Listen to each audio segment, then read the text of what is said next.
I'm sitting here with Matt Walker, a neuroscientist from UC Berkeley, expert on sleep. Matt, first of all, I want to ask you, why sleep? I mean, there's so many things as a scientist that you could have focused on. Why sleep? I think for a number of reasons. I think first, when you think about sleep, it's 1/3 of our lives. But we as individuals who experience sleep, we don't really know very much about this thing called our sleep because we're not conscious.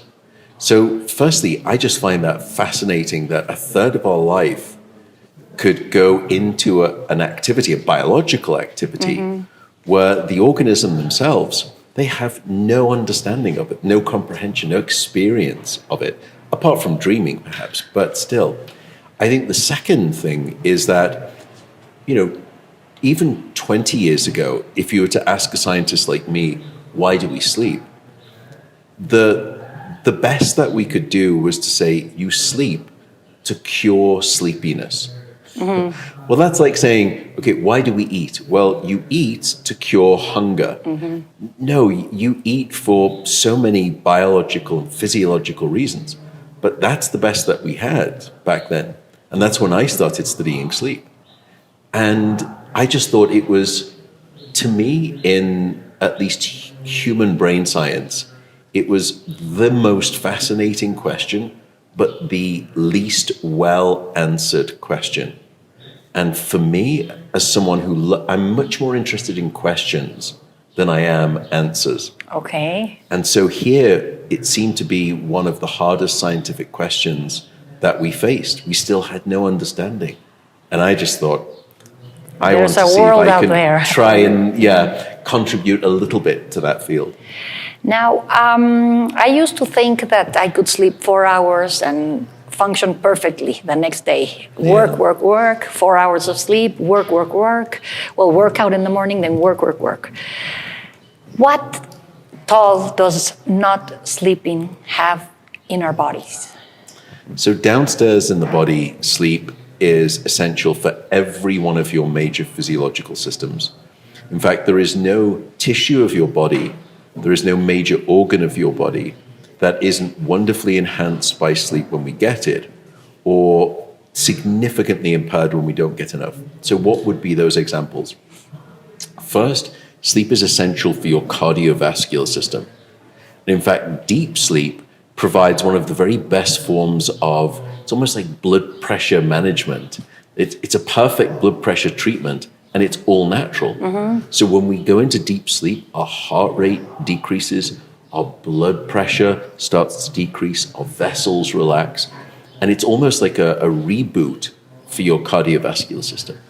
The second thing that sleep powerfully regulates is your body's ability to control your blood sugar. And there is an epidemic of type 2 diabetes right now.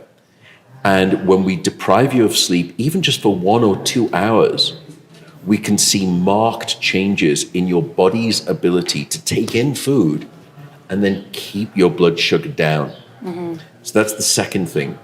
The third thing I would say is your immune system. And here sleep matters enormously. And what we've discovered is that it's during sleep at night when the body almost gets restocked in terms of all of its weapons in its immune arsenal. And it's not just that you restock all of the weapons in your immune system, it's that your body is sensitized to those immune factors. So the next day you wake up and you've got more of these immune response factors, and your body is much more receptive and ready to be sensitive to those immune signals. And so you wake up that much more robust as an individual. And then I could tell you about your hormonal, your reproductive hormonal health. I could tell you about your thermoregulation. We sometimes forget that our ability to control our body temperature is essential. A good example here is a neonate who has been born prematurely. One of our biggest concerns is that they can't regulate their own body temperature, and it's life critical. So these are just a few of the many examples we can give for downstairs in the body, why that mentality that you mentioned that, I can survive on 4 hours of sleep. I'm one of those individuals. Or that mentality of I'll sleep when I'm dead. But if you adopt that mindset, what we know is that you will be dead sooner and the quality of your life will be significantly worse as a consequence. And what is the cause of insomnia, the main cause for insomnia? People, I have close people that suffer so much from insomnia, and it's terrible. There's no easy solution, I find. I think it's a huge problem. And one of the reasons that insomnia is such a difficult problem to treat is that it's a disorder of the body. And we can see that your nervous system, and particularly your fight or flight branch of the nervous system, that becomes overactive in people who have insomnia. Also, levels of a stress hormone called cortisol are far too high right at the moment when otherwise you want to be falling asleep. Just at that time, all of us, our cortisol levels drop right down. And in insomnia patients, they start to drop down, but then right before bed, they go back up again. And then there's another spike in the middle of the night, which I think relates to this idea of insomnia where, look, I can't fall asleep or I can't stay asleep. So yes, insomnia is a condition that we can measure within the body, but it's really a condition of your mind. And the main principal cause of insomnia is stress and anxiety. Stress and anxiety are so difficult to treat. Mental health, if you look at things like cancer or cardiovascular disease and all of the treatments that we've developed in the last 50 years, for multiple different forms of cancer and cardiovascular disease, we've been able to treat those and bend the arrow of the risk down. But when you look at mental health, even though we've poured in huge amounts of money to research all around the world, mental health issues have either stayed the same or they're worse. And when you are stressed and you're anxious or you're depressed, sleep will not arrive. And therefore, to treat the mind has been so difficult. And because insomnia is a condition of the mind, it's been a challenge. But we do have some more effective ways now. What can somebody that has insomnia do? They can take a pill, they can take supplements. What have you studied and what have you found that is effective and what have you found that is totally ineffective? Yeah, so you can just kind of do a web search, a Google search for sleep hygiene. And sleep hygiene, it's a set of tips. So we all know that we have to have dental hygiene. We have to brush our teeth. There's something called sleep hygiene. And there are maybe 5 or 6 typical sleep hygiene tips for optimizing your sleep. And they help people who don't have insomnia. But reading those and trying to do them as a patient with insomnia typically doesn't work very well. Okay. So what do we do? The first thing that we have to try to do is manage the mind. We've got to do something about your stress. So we can use things like meditation, or you can do a journal where early in the evening, you just write down all of your concerns and all of your stress and worry. Do something like a wind down routine. We have routines for our children. They take a bath and then we dim the lights down and we read them a story, and we have a whole routine to gradually bring them down. But for us as adults, we just think we're racing, and then we switch off the light and sleep should happen. Yeah, not so. Sleep is not like a light switch. It's like landing a plane. You just have to take time. So find a wind down routine for patients with insomnia that relaxes them. And then meditation or doing breath work. There's lots of different ways to try to treat that sort of anxiousness. However, some of those things can still be a challenge. Probably one of the most effective tools that we have, and it sounds very strange when an insomnia patient comes to my sleep center and they say, look, I'm not getting enough sleep. My response is, we're going to do something called sleep restriction therapy. And they say, hang on, I just told you I don't get enough sleep. And you're telling me the therapy is sleep restriction therapy. It's not really sleep restriction therapy. It's bedtime therapy. Okay, I think I know where you're going. Yeah, so what happens with insomnia patients is that they spend too much time in bed and they are awake for a lot of that time. So gradually what we say is, okay, you want to get maybe 7.5 hours, but right now you're telling me you just get 5 hours a night at best, but you're spending maybe 2.5 hours awake. So now I say to you, okay, if your natural bedtime was from, let's say, midnight to 8 a.m. in the morning, now what I'm going to do is I'm going to tell you, still wake up at 8 a.m., that's fine, but I want you to go to bed at 2 a.m. And I'm going to restrict your time in bed to just 6 hours. And it's hard, and you have to be motivated. But what happens is that the first night, you go to bed and your sleep is still bad. And you wake up the next morning and you think, this is terrible. I didn't. Not a good idea. I didn't sleep bad. And I had already 2 hours less time in bed. And then the next night, it gets a little bit better. But then after 3 or 4 nights, your brain starts to realize, wow, I don't have this luxury of being in bed for 8 hours anymore. I only have 6 hours. So your brain gets much more efficient. You're training it. And you're training it. You're building up a sleep appetite, hunger. It's almost like you're depriving the brain of sleep calories, and it gets very, very hungry. And now all of a sudden, when you're going to bed at 2 a.m., the next thing you remember is your alarm going off at 8 a.m. And for the first time, you've slept a full night of sleep, 6 hours. But remember, I told you this patient, they were saying to me, I only get 5 hours of sleep, but I'm in bed for 8 hours. Well, I now have you in bed for just 6 hours, but you're sleeping almost all of that time.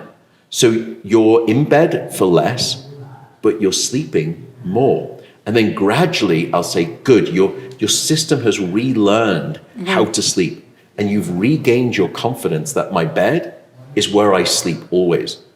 And then I can say, let's go to 1:30 a.m. Let's give you an extra half hour in bed.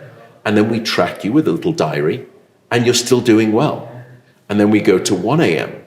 and it's all looking good. And then we go to 12. 1 hour 20, more. and then 1 hour more. But you're now sleeping almost 7 hours. Yeah. And then we go to 12:30 p.m. and all of a sudden your sleep starts to get bad again. We go right back and we go back to 1:30 a.m. And we just keep playing with that. And at first it's very difficult to adhere to it. You have to be very, very motivated. But it is one of the most effective things that we have to solve insomnia. Now, if you are in bed, you go to bed at whatever time, 10, 11 p.m. And then at 3 a.m. you wake up. So you didn't have problems going to bed, but at 2, 3 a.m. you wake up and your mind starts spinning and I have to do this and that. Yeah. What do you do? Do you have to stay there? Do you take melatonin? What do you do? Right. So there are several things. When people ask me this question, they say, I don't quite understand it, but every night, almost right on the minute, at 3 a.m., I wake up. And it happens to me 3 or 4 times a week. My first question to them is, how do you know that it's 3 a.m.? And their answer is, well, because I look at the clock. That's your first mistake. Okay. Remove all clock faces from the bedroom. Because firstly, it only makes you more anxious to know what time it is. The second reason is because knowing that it's 3 a.m. is of no use to you. It doesn't help you at all to know that it's 3 a.m. So it's fine to have an alarm clock or use your phone for an alarm, but make sure that you cannot see it and resist the urge. The second thing to do then at that point is, if you have woken up and your mind starts spinning, use the same techniques that we mentioned for stress and anxiety. So meditation or just breathing. What you have to do is stop your mind from thinking about all of your worries. And when you start to meditate and you start to sort of focus on your breathing or focus on how your body is feeling, or you just focus on, I inhale and then I exhale, and you really try to sense, where is the breath coming in? Is it through my nose? Is it through my mouth? And where do I feel that inhale? Do I feel it in my nose, at the back of my throat? Do I feel it in my chest? Do I feel it in my stomach? And all of a sudden, you're focusing on your body and you've stopped focusing on your mind. And then the next thing that happens is that your alarm goes off because you stopped overthinking the process of sleep. However, if you are still trying to do that and it's been 25 minutes or more, the advice is don't worry, just get out of bed. Don't spend a lot of time awake in bed. Tossing and turning. Because it only makes you more anxious, and you start to learn the connection that my bed is where I'm always awake. And that's a bad association to make. So just get up in dim light, go to a different room, and just read a book, listen to a podcast, don't check email, don't eat, or do stretching or do a meditation. And only when you feel, almost to the point where you can sense your head is starting to, that's the time to go back to bed, when you are really, really sleepy. Now, menopause for women causes insomnia. Yeah. Is there some way for women to have a better quality of sleep in this stage? It's very difficult, and there are a number of reasons for that. Firstly, reproductive hormones, things like estrogen and prolactin, those things help regulate your sleep, it turns out. And so when those start to become compromised in this perimenopausal period, that's where sleep problems begin. But that's not the main reason why sleep is problematic. The main reason is something that we call vasomotor symptoms, which is just a fancy way of saying that I have problems with regulating my body temperature. And what happens is that you get too much vasodilation, that your vessels start to open up much more. And so you start to get very hot very quickly. Hot flashes. Hot flashes. And when you ask women, okay, what is the principal reason that your menopausal symptoms are keeping you awake at night? They say, it's my temperature. I just cannot regulate my temperature. I'm cold, and then I wake up and I've got too much perspiration on me, and then because I'm too hot, and then you can't regulate temperature. So the principal suggestion right now, if you look at the data, is hormone replacement therapy, what we call bioidentical hormone replacement therapy. Now, there have been some concerns in the medical literature about hormone replacement therapy for women being associated with a higher risk of breast cancer.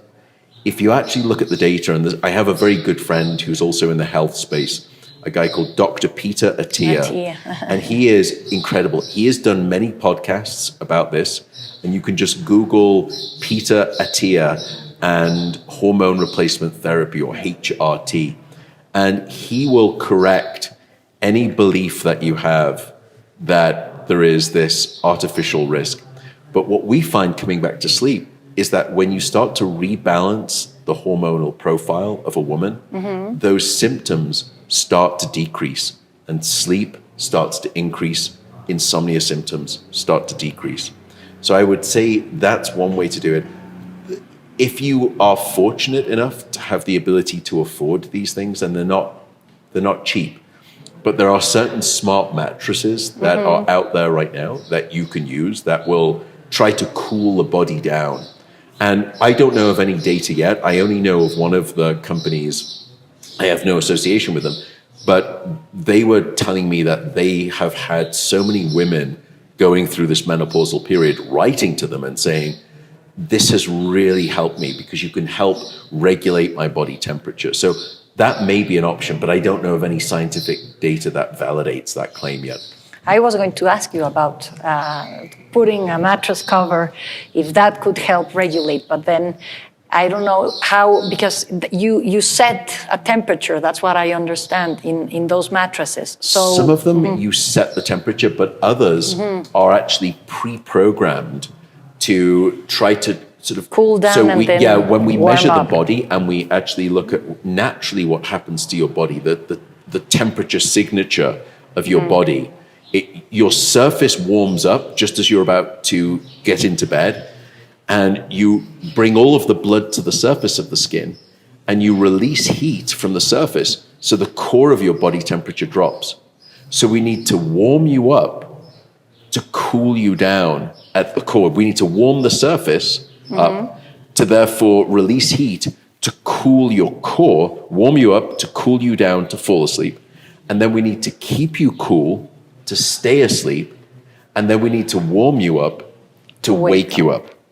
And so some of these smart mattresses, they understand this. They've looked at the data, and you can see this temperature signature profile that the mattress will try to move the body through. So some you set it and that's it. Others, you can say, I want it cold, or I want colder or warmer, colder or warmer. And it's different for men and women. But nevertheless, however you set it, it will still walk you through this gradient. It's just that for some people, it starts higher. Yeah, the numbers are going to be different. Yeah, the profile will be different, but it still stays that profile. Matt, thank you so much for talking with us. Thank you.